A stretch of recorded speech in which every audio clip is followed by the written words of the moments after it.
Brahma, Guru Vishnu, Guru Devo Maheshwara, Gurureva Param Brahma, Tasmai Shri Gurave Namaha. Chinmayam Vyapyat Sarvam Trailokyam Sacharacharam Tatpadam Darshitam Yena Tasmai Shri Gurave Namaha.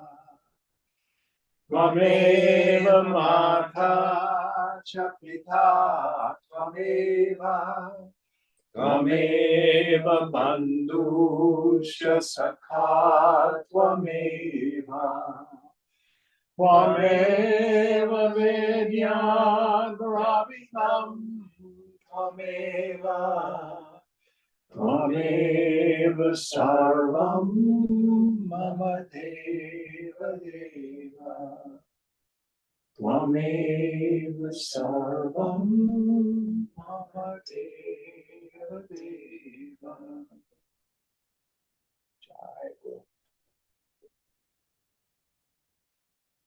Om Sahana Bhavatu Sahanau Bhunaktu Sahaviryam Karavavahai Tejasvinavadhitamastu ma vidvishavahai.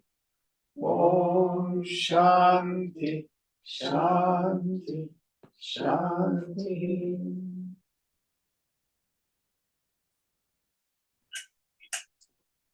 So last week, we spent quite a bit of time talking about self-effort, purushartha, that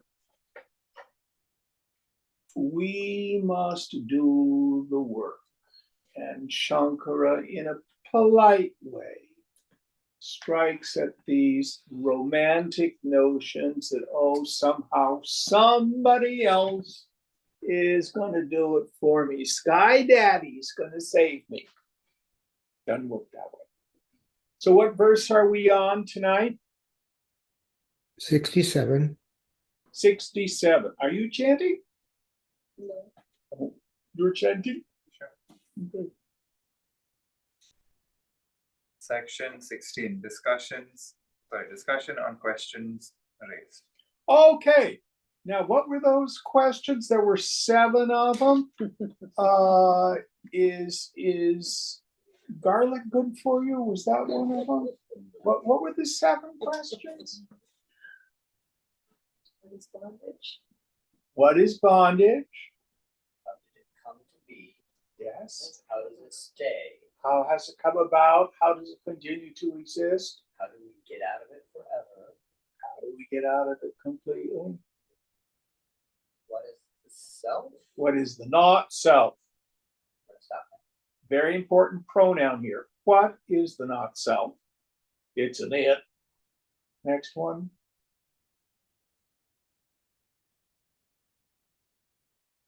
Who is the real self?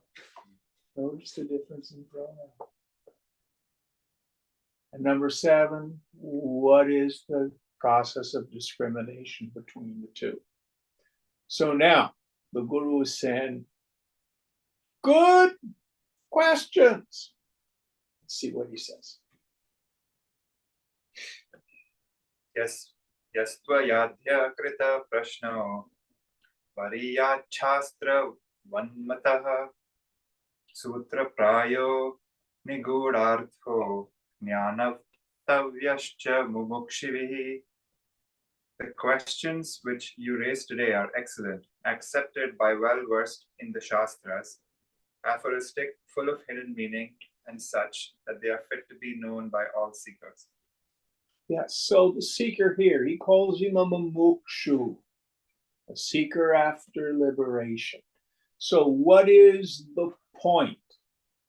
And I think I may have shared this with you either last week or the week before. When I was in Kerala in 1994, I was hanging out at Amaji's ashram. Great, great saint. Thousands of people come. They line up, they travel hundreds and hundreds all over the world and wait hours to get in line to come up and see this great Mahatma. Oh, Amaji, should my son marry this girl? Oh, Amaji, should I go into business with so and so? I'm not making this up. And she would give answers.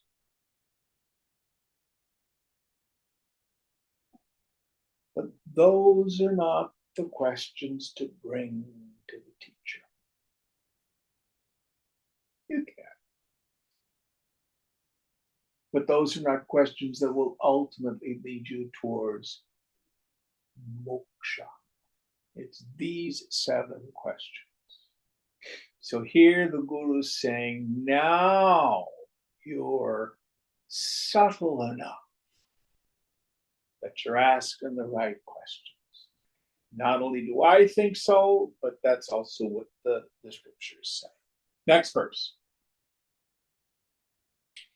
Shrunushva vahito vindva anyamanya sumurdiyate tade tacha vanat sadhyo bhavabandha dvimokshasya se. Listen attentively, O learned one, to what I shall now tell you.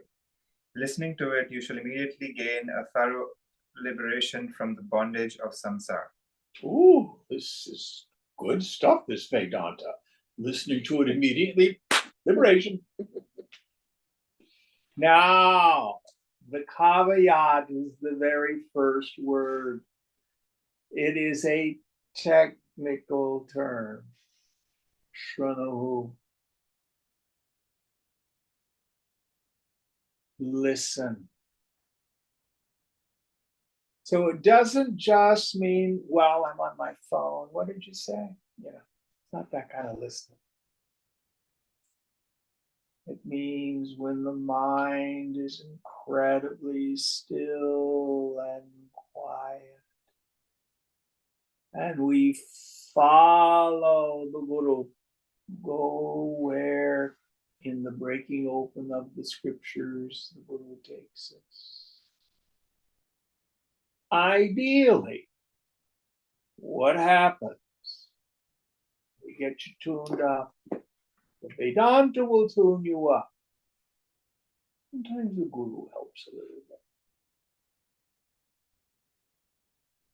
And when you're having the direct experience of your self nature, explain what you're experiencing while you're experiencing it.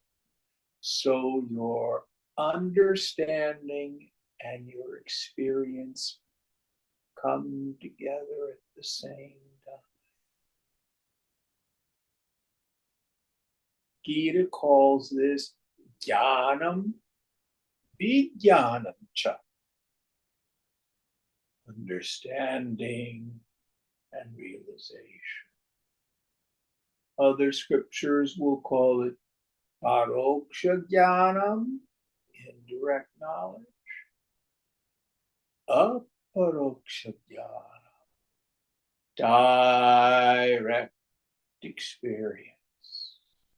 So you will hear Vedantins say the scriptures themselves are a valid pramana, or valid means of knowledge. Oh, this is good. I'll just get out a glass of red wine and read the scriptures. No, it's not that simple. Remember what he said earlier? Without knowledge of the self, study of the scriptures is futile. With knowledge of the self, study of the scriptures is again futile. Why do we have the scriptures? And it's a setu, it's a bridge. for this jnanam vijnanam cha to take place. All of this is contained in this phrase, Shrunahu. Listen carefully. Any thoughts on this? Next verse.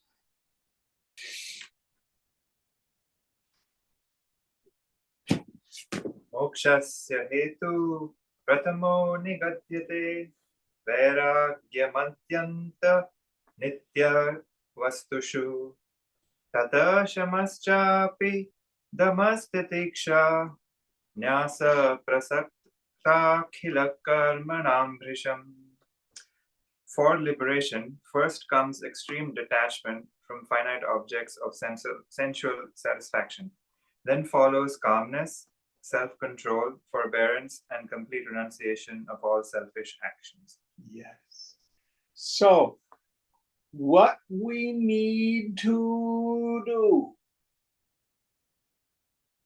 is attain a sattvic state of mind, a pure state of mind. How do we do this? We do this by acquiring an extreme state of detachment from the objects of the senses. Remember our qualification of a fit student, Shama, one of them? Don't remember that one?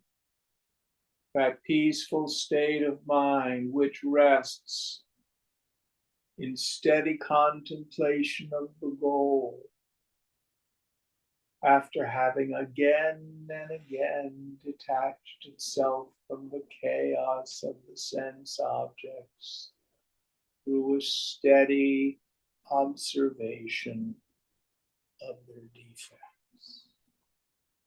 What does that mean? What does it feel like to want something you don't have? It hurts. Yoga says there's no other suffering than wanting something you don't have, or the aversion, wanting to get rid of something you don't like, or the neurotic form, I have what I want for now, but I'm afraid I'm going to lose it. And Vedanta says, okay, maybe it's not true, find another kind of suffering. For now, let's put physical pain on the shelf. That's a little more complicated, but that's not what afflicts most of us.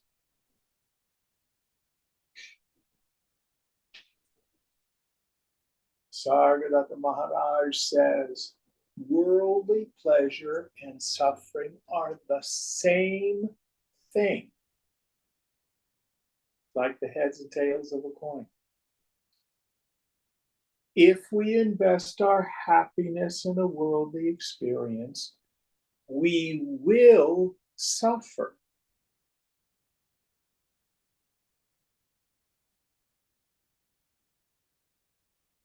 How often do you want to do this? I don't have a significant other. I can't stand my significant other. I don't have a this. I want to get rid of that. I got a ride home from a friend today. Oh, he's got a fancy car. A BMW cabriolet with the convertible top and stuff like that.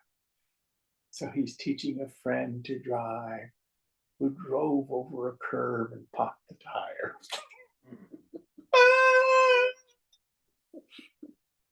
The inevitability. He was fine with it. I think the other kid was pretty wrecked about it. And that doesn't mean the world's bad. It's just don't expect something from the world that it can't give. I call it trinkets and baubles. Yoga Vasishta will say the person discovers what's called the Chintamani, the wish-fulfilling gem, then disregards it and goes after pieces of colored glass. Ooh, nice. That's what you and I do. And we get so worked up, so upset over silliness. And then you hear me ask this question so many times. Who got triggered this week? Tell me this is the first time you felt this. Aren't you tired of it? It's so boring and repetitive. So this gives us insight to be able to have mature vairagya. So first comes detachment from sense objects. Then we get, this is like a reference poetically to these qualities that we studied in the qualifications of a fit student. I think he listed, what was it, tranquility, what was it, shama, what else did he list? Self-control, Yes. forbearance, and complete renunciation of all selfish actions. Yes. So we work on getting these qualifications of a fit student. Now the last one, complete renunciation of all selfish actions. We have our duty to do in the world. You've got a job, you've got obligations to family, it's stuff like that. But what he's saying here is give up, smash the idea. I'll be happy when it'll be better and more, better, different. That's what's going to solve my problems. Let's live free. If you're a yogi, just live your life with integrity, strive for excellence. It's always good.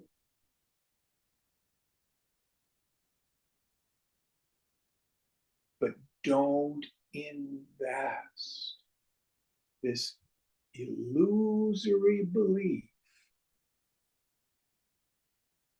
somehow a change in circumstances is going to make us so much better. Our minds are lying to us when it tells us that. Don't believe me. All of you have been doing some yoga for some time. Look to your direct experience.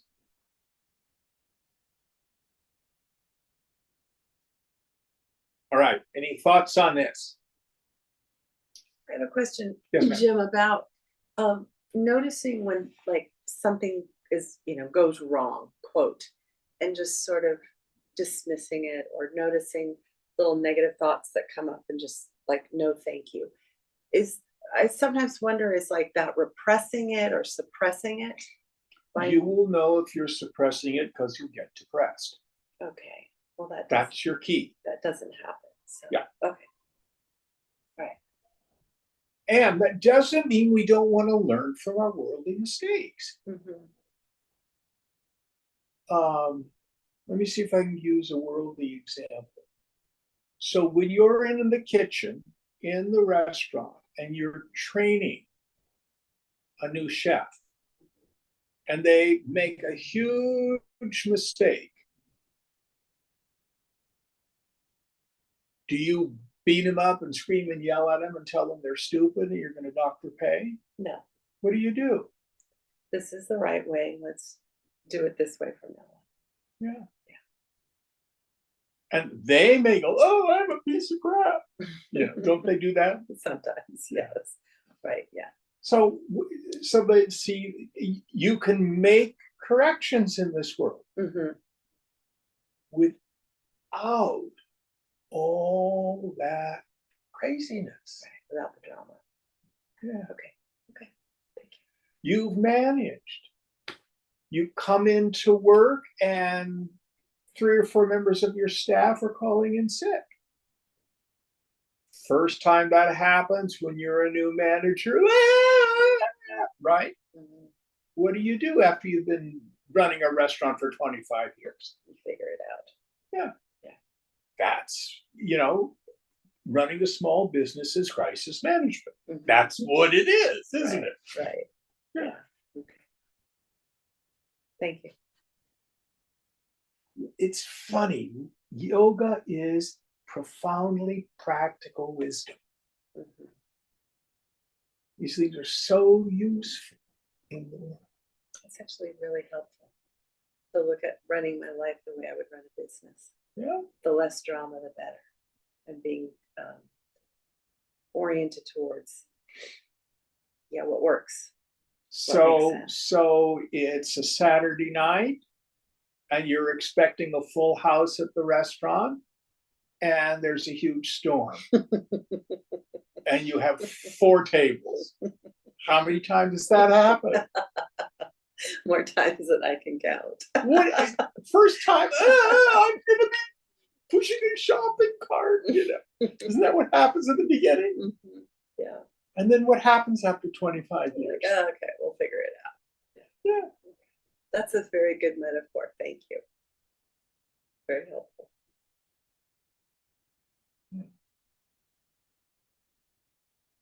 No drama.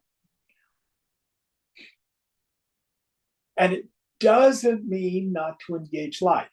Mhm. I'm not saying that. Right.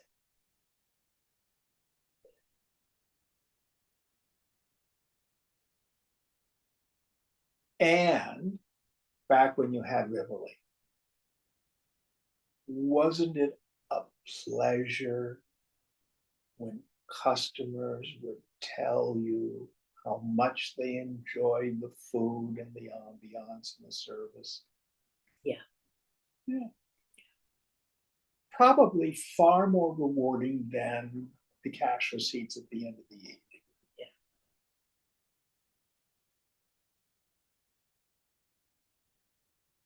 My ride is to work alone, never to its fruits, Krishna was saying here. Very good question. Anybody else have any thoughts on this? All right, next verse.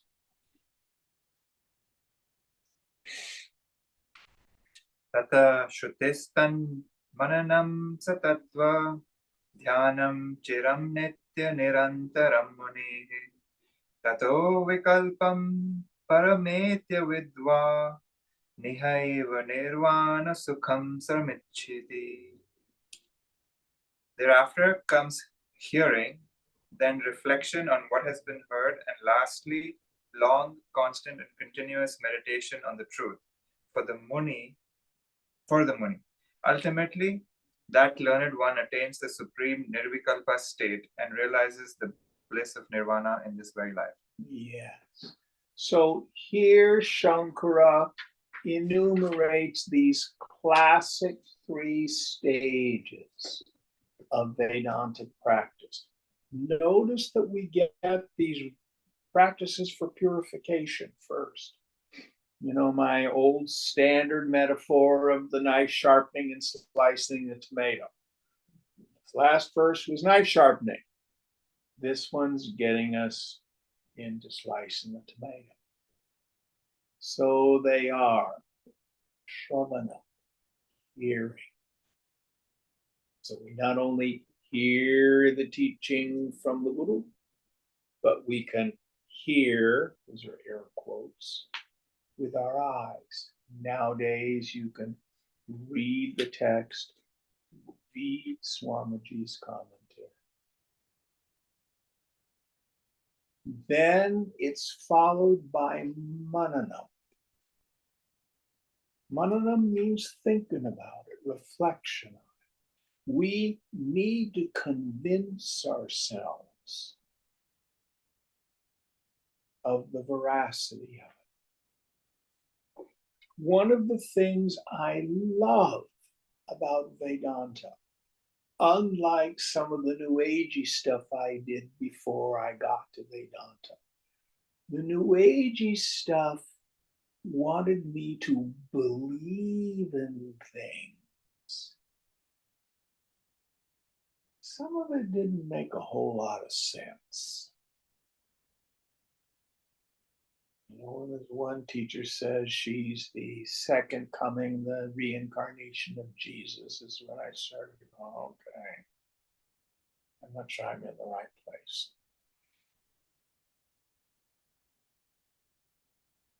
All sorts of other things. Vedanta is always rooted in what I call profound common sense. In the beginning, it may seem, oh, wait a minute. But if you think about it, think it through, then you begin to see the veracity of it. Just like what I talked about with the last verse about what I call the pleasure principle. If someone were to say to you, well, I'll tell you what my experience was when I first heard Buddha's Noble Truths. Life is suffering. The cause of suffering is desire. That's because he lived in India. Everybody's poor. The water's bad. Of course his life was suffering. I live in America. I really thought that when I was younger. Why? Because I did not think it through.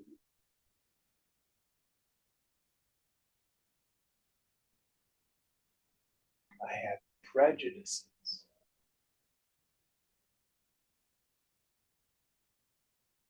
And Tripura Rahasya, Hemaleka, the wife asks Hemachuda, I'm always, she's, has to play dumb woman so he can mansplain to her.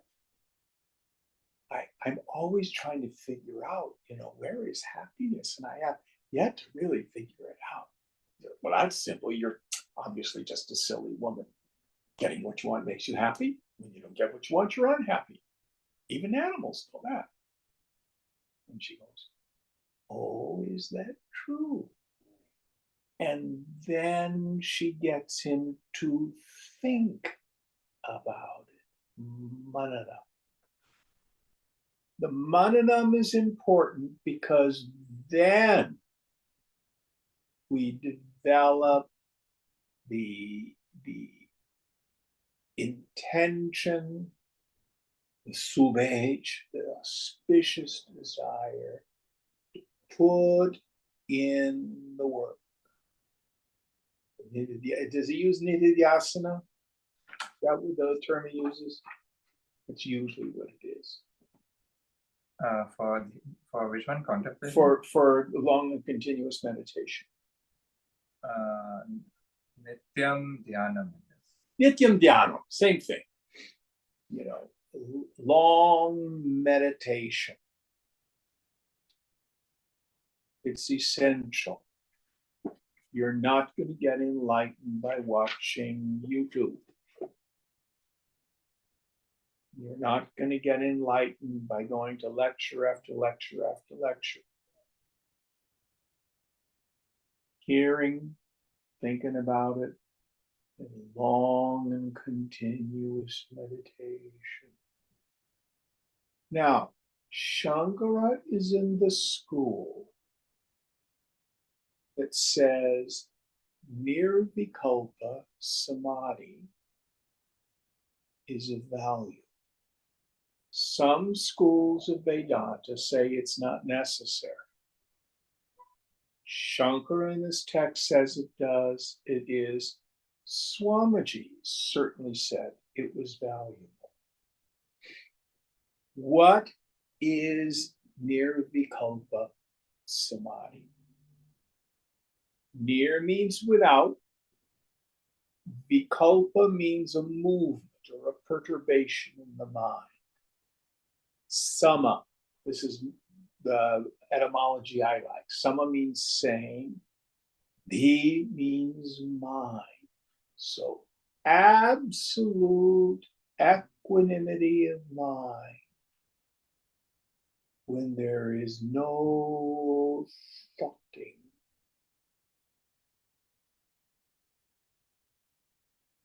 It is without any movement, any become. Anytime the mind is free from vimarsha, deliberation, what remains is prakasha, just the pure light of awareness. Now, the personal sense of self, this jiva bhavana, and my belief in the reality of the objective world is contingent on the movement of the mind.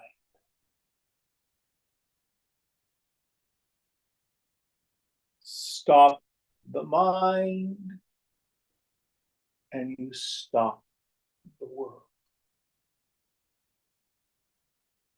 What is the world? Only three ideas. I think I'm a person, I have some goal, and I need to struggle. That's it. I like to use that as a metaphor. If you like a house of cards, you've got the three cards.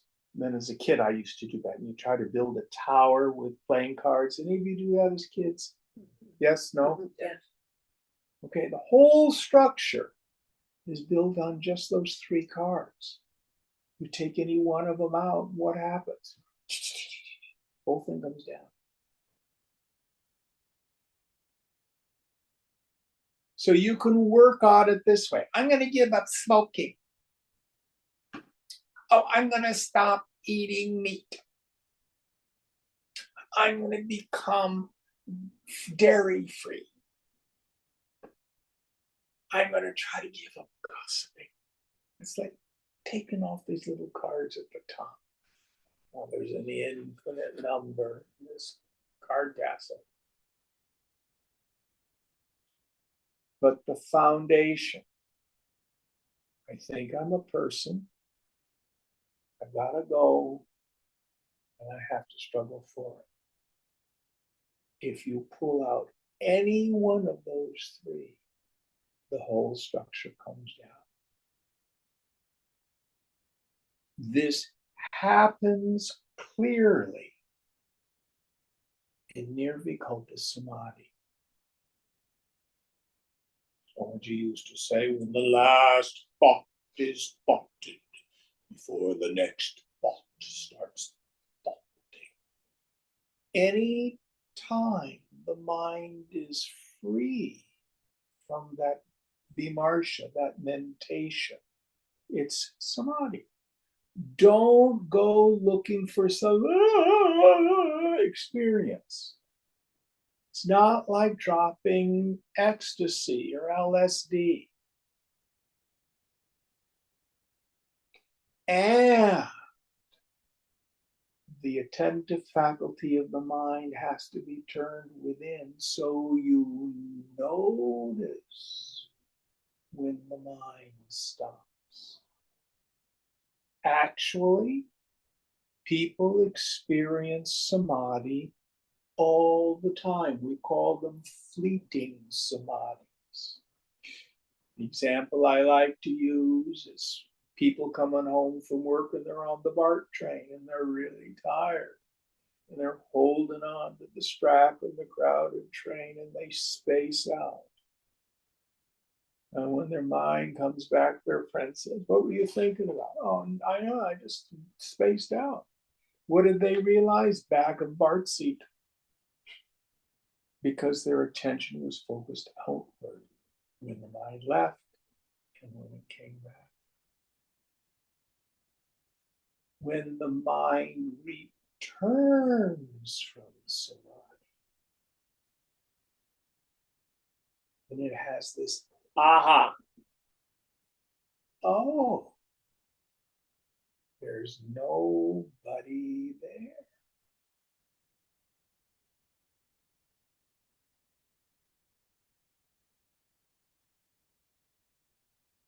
Chidananda Rupaha.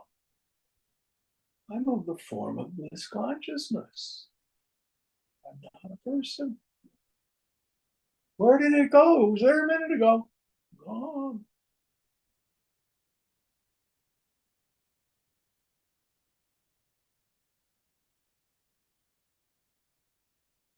And then we get to enter into nirvana.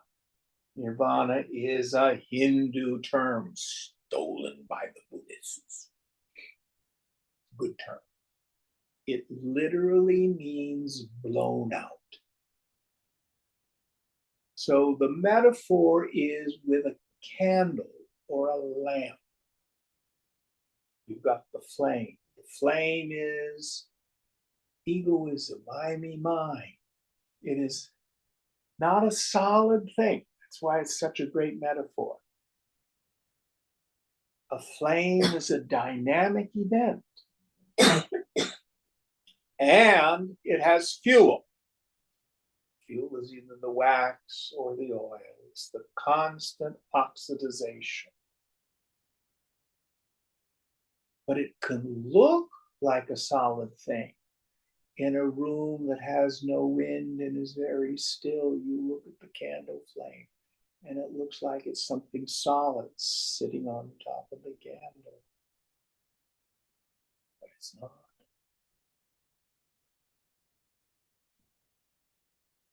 That's a metaphor for the striving, craving, controlling, protecting ego.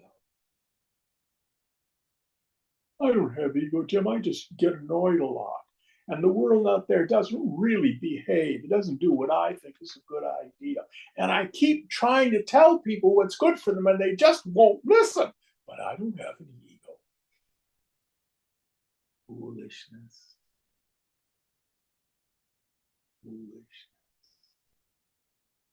So with Nirvikalpa Samadhi, all of that is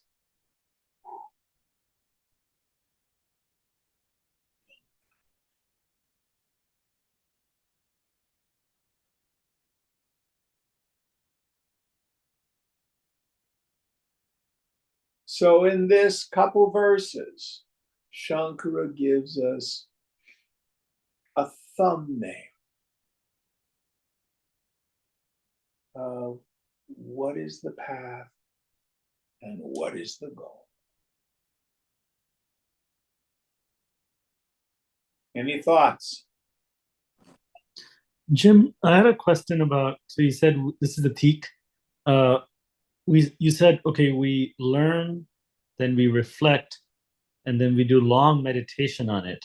Are we meditating on what the outcome of the reflection was, or we're just meditating to keep our mind Very out? good question. And we're going to start to get into how Shankara suggests that we meditate. Okay. In the beginning, our meditation will be with like an object of it. It can be a mantra, it can be your breath, it can be something like that. But very soon, we're going to move into this very quickly. What we're going to engage in is the meditation called Atma Vichara, investigation into the nature of the self. The principal technique is to discriminate between the self and the not self and keep our attentive faculty focused on who am I? Who is the knower of everything? And most of the book is going to be about that. Is that helpful? Yes, it is helpful. Good question. Who is that who asked the question? Because I can't see it. Atik? Atik. Hari Om Maharaj. Thank you. Okay. Next verse.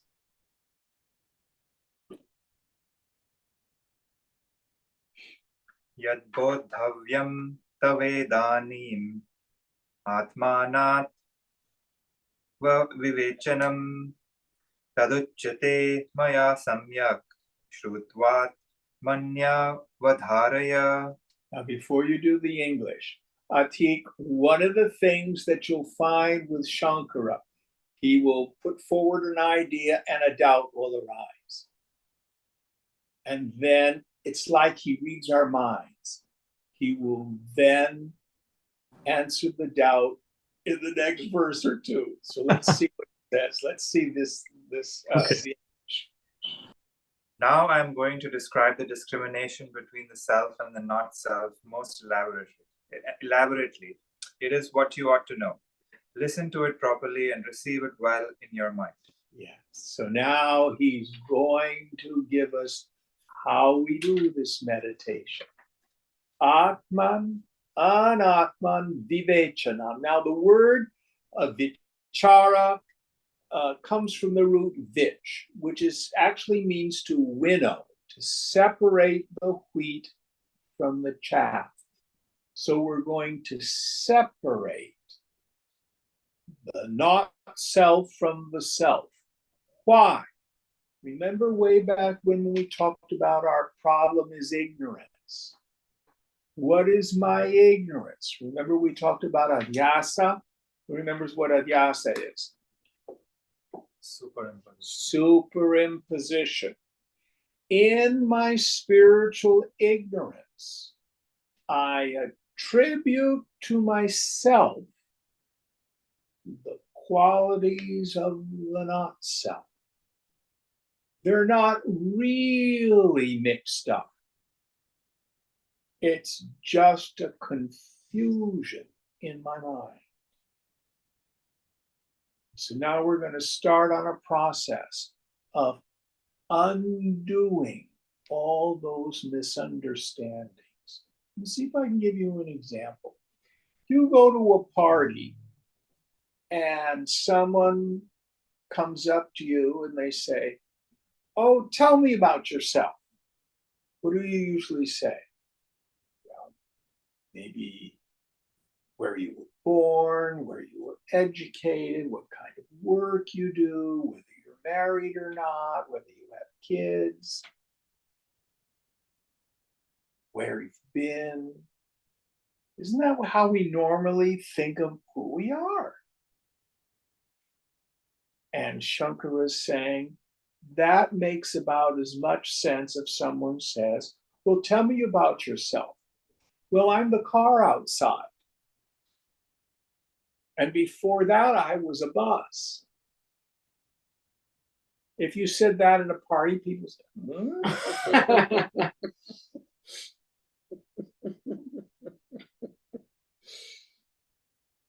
But our answers that we give are just as absurd in the end.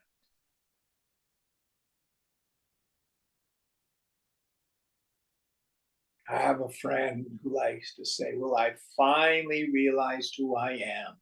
I'm a gay man. I'm an alcoholic.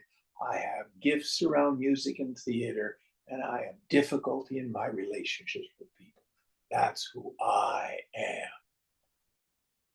Shunda will say, "That's like saying, you know who I am? I'm the car outside. I have four wheels, and I have a back seat, and I have four doors and a trunk." We think that's silly and absurd. But let's see how Shankara takes us through this. Any thoughts on this? Remember our questions? What is the not self? Who is the real self? And what is the process of discrimination between the two? Now he's going to answer it. Going on. Section 17, gross body. Okay, now in these next sections, we're getting two maps.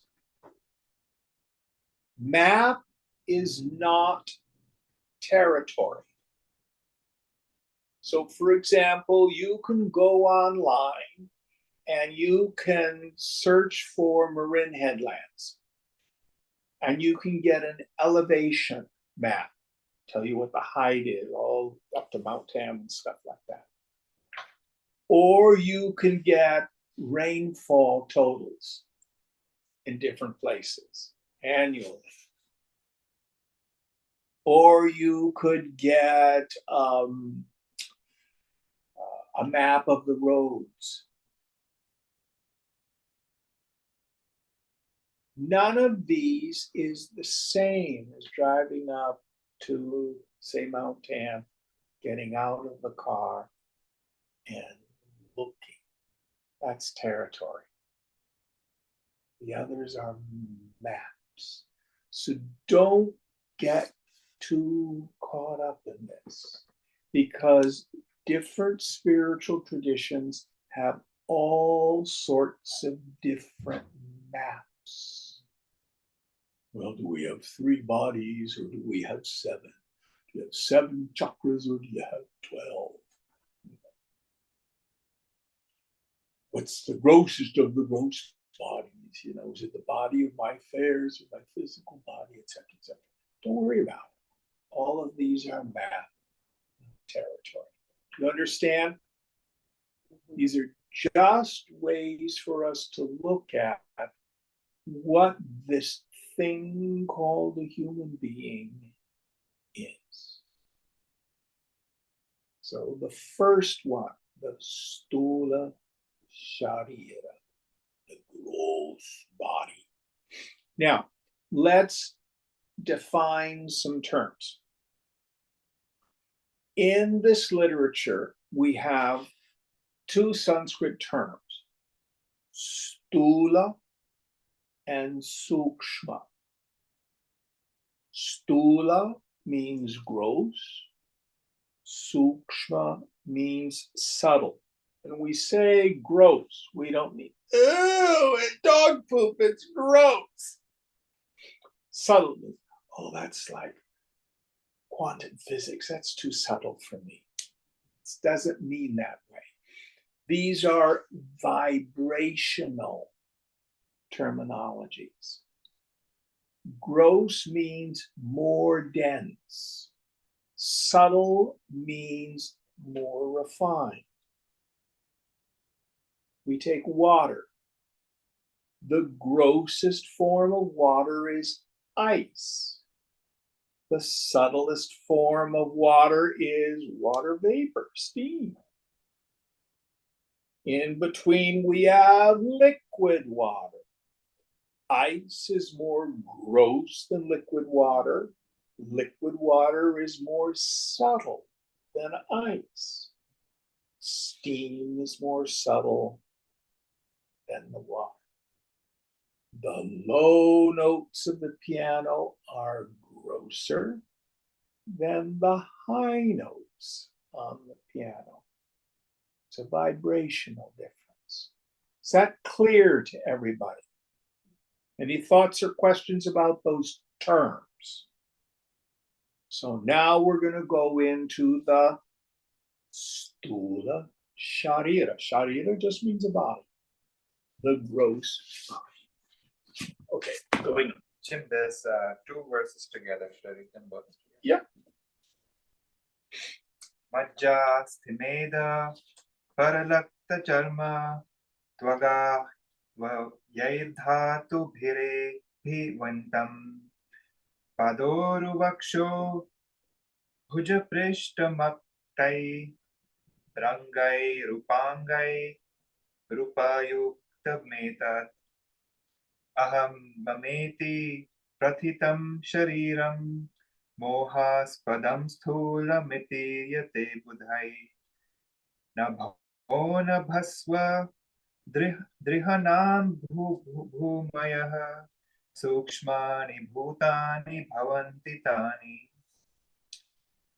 Composed of 7 ingredients: marrow, bones, fat, flesh, blood, dermis, and epidermis, and consisting of the following parts: legs, thighs, chest, arms, back, and the head. This body, the seat of delusion, expressing in terms of I and mine, is termed by reputed sages as the gross body. Sky, air, fire, water, and earth are the subtle elements. So, this is the physical body, the gross body, the densest part of our equipment.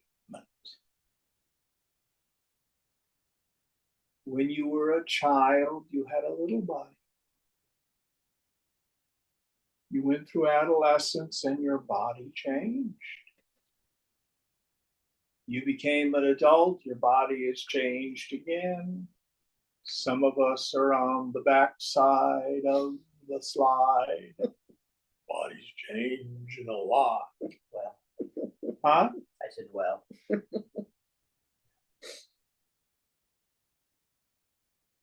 But you have been the witness of the changes in the body.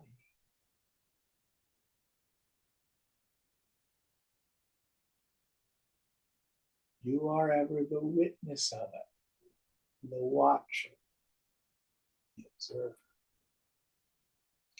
Now, Shankara here says the seat of delusion. Very strong language. The reason is Deho Vasana is the cause of all of our identifications, meaning it's the identification with the body that's the root of it all. From that, extend all my I-ness and minus. All of my I-ness and minus, or 90% of it, is a reference to my body.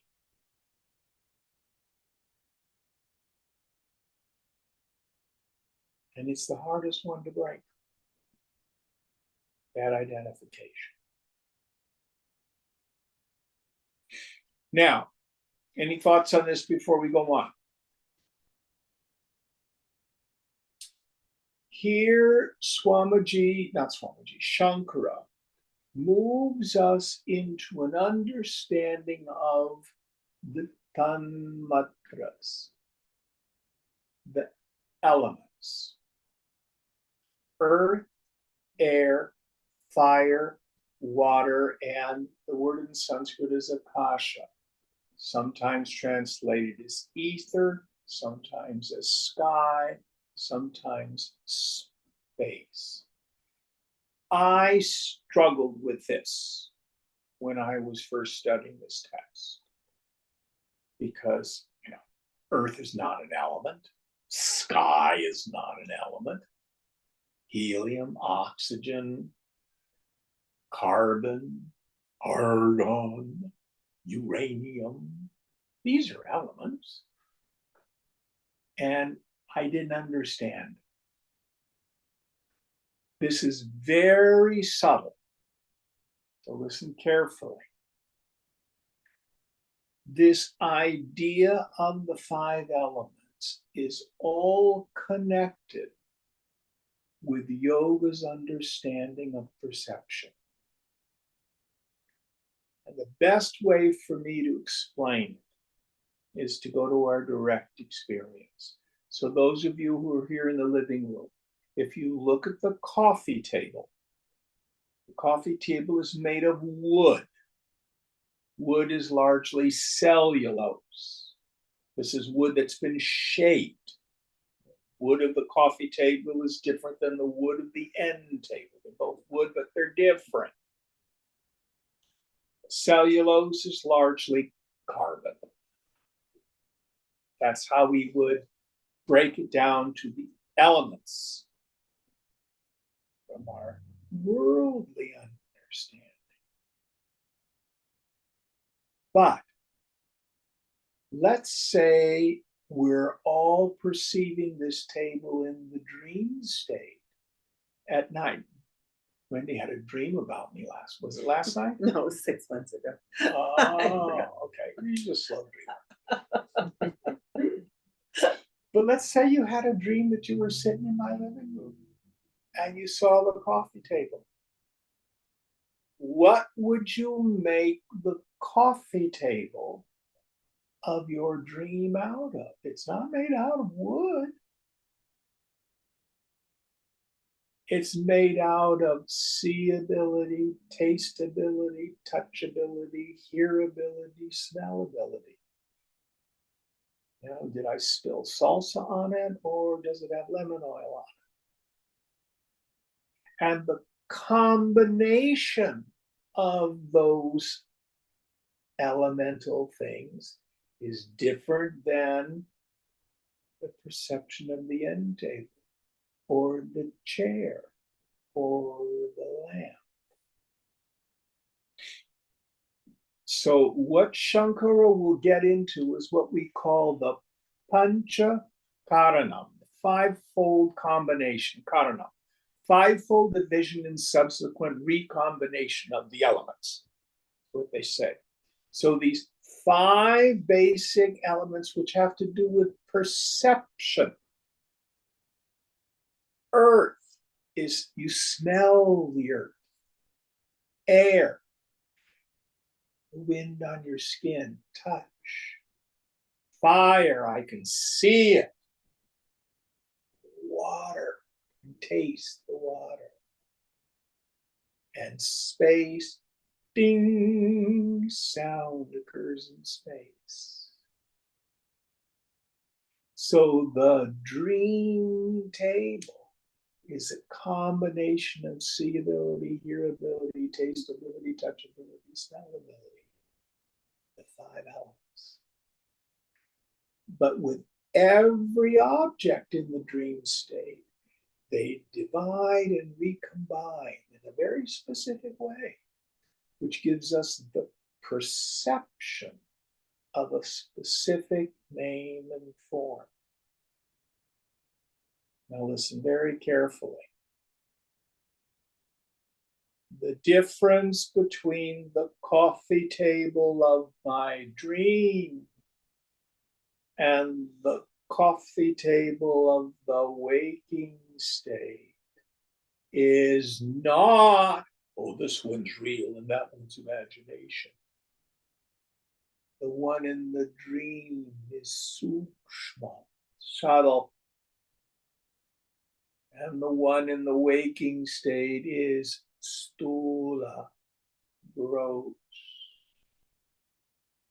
It too is imagination. One of the things that's different is who's doing the imagining. You are the god of your dream. Wendy has a dream last night. I'm not privy to it. But Ishvara, the Lord, is dreaming this jagat, this creation. We all see the chair. We all see the table. We all see the lamp. Those are nama rupa, name and form that exists in the manifest creation.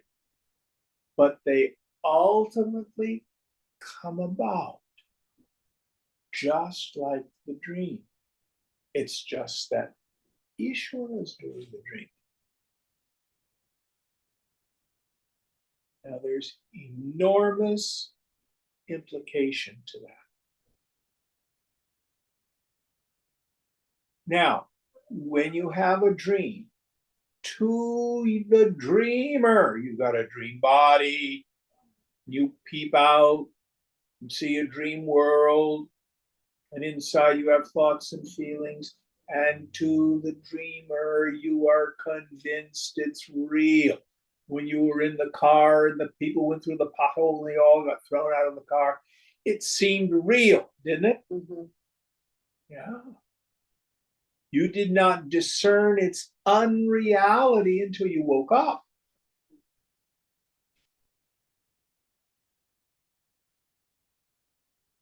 as we move through this text, we're going to show you how to wake up from the waking state. To finally apprehend what's really real with a big old capital R.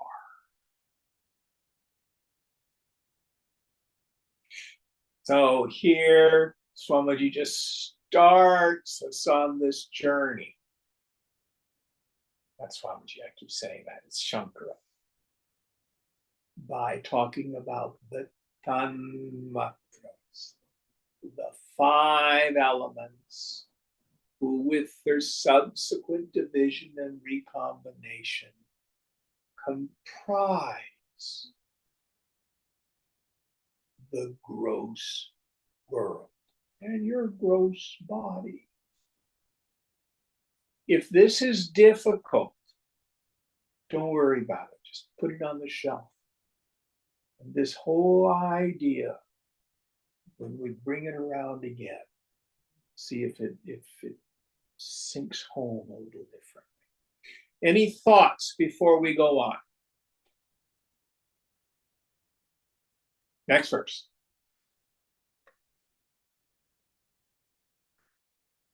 परस्परांशै मिलितानि भूत्वा स्थूलानि च स्थूलशरीरहेतवः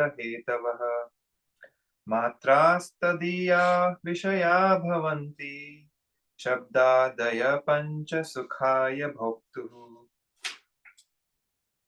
Having united with parts of one another, they become gross and become the cause for the formations of the gross body.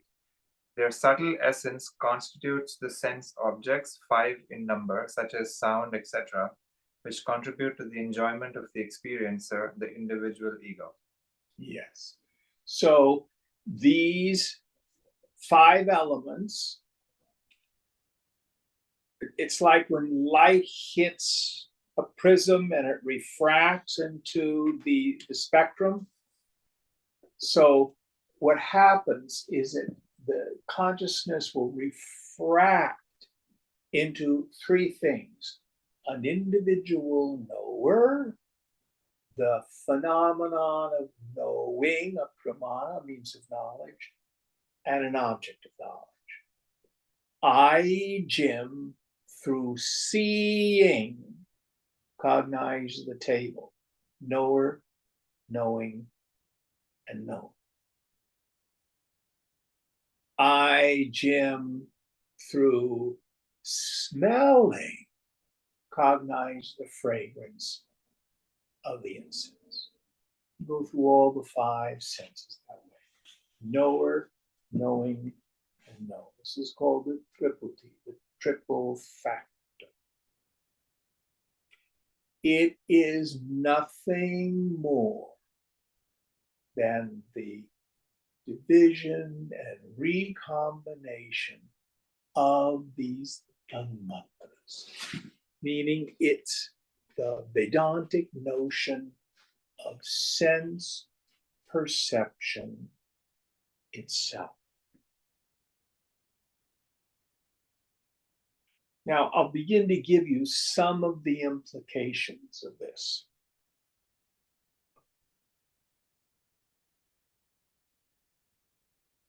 All over the world,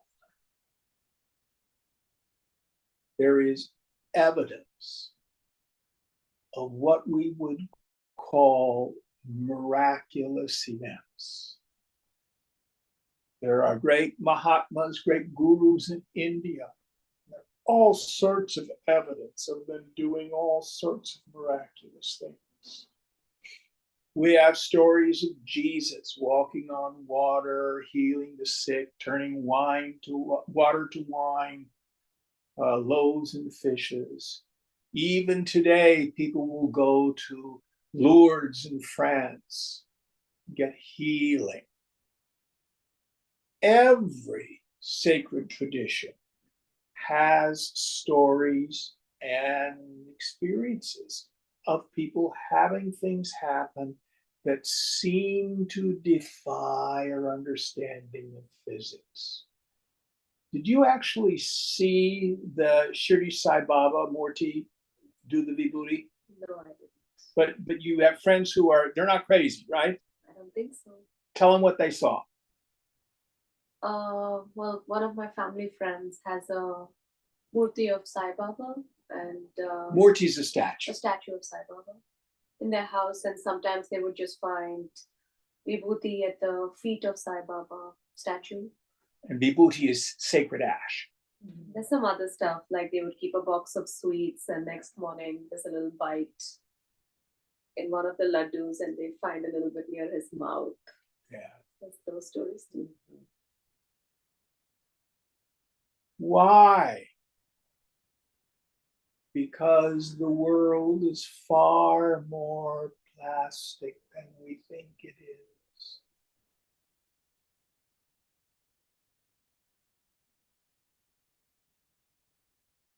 Mike, did you ever get involved with the charismatics? A little bit.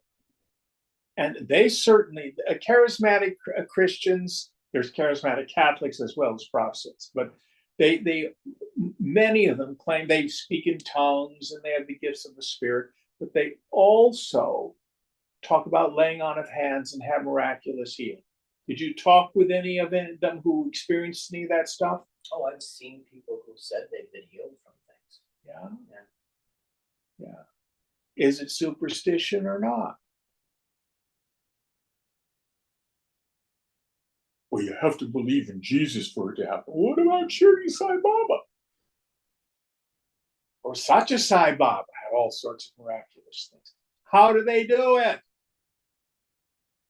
These Mahatmas have a deep understanding, deep knowledge that the world is not solid and material like we think it is. That is the result of Maya delusion. It's nothing but vibration held together by thought. I actually know someone who was recently in Egypt going to like places that are supposed to be vortex. And she's got a very, very long spiritual practice. Who's this? A woman I know. Oh, okay. And she said her hand went into the rock. Yeah. Like and came out again. And Yeah. she's not a crazy person. Yeah. I believe her. Very cool. Yeah. Very cool.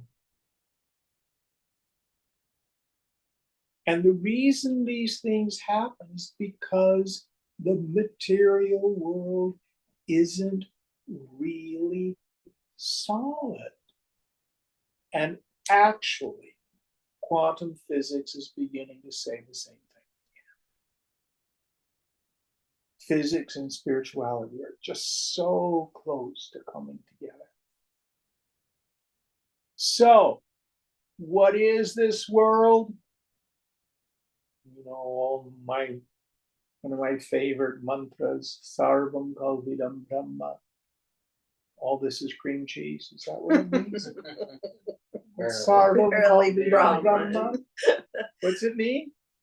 Barely Brahman. All this is verily Brahman. It's all consciousness. Later on, we'll see actually our deeply rooted, habituated attitudes have a lot more to do with how we experience the world than we think. And all of this is based in this fundamental idea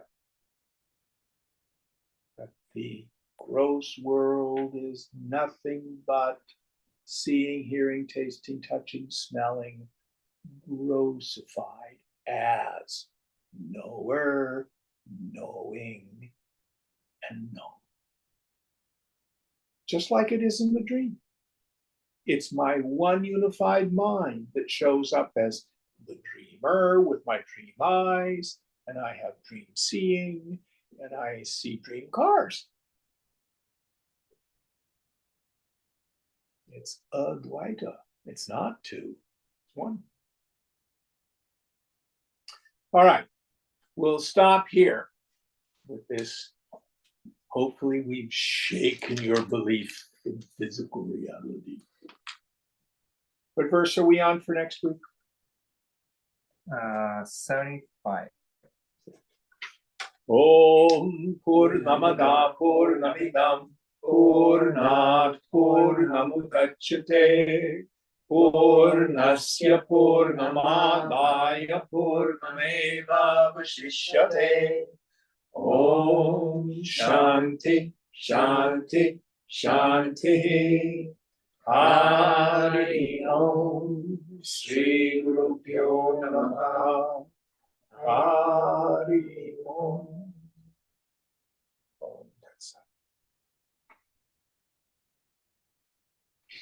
Thank you all.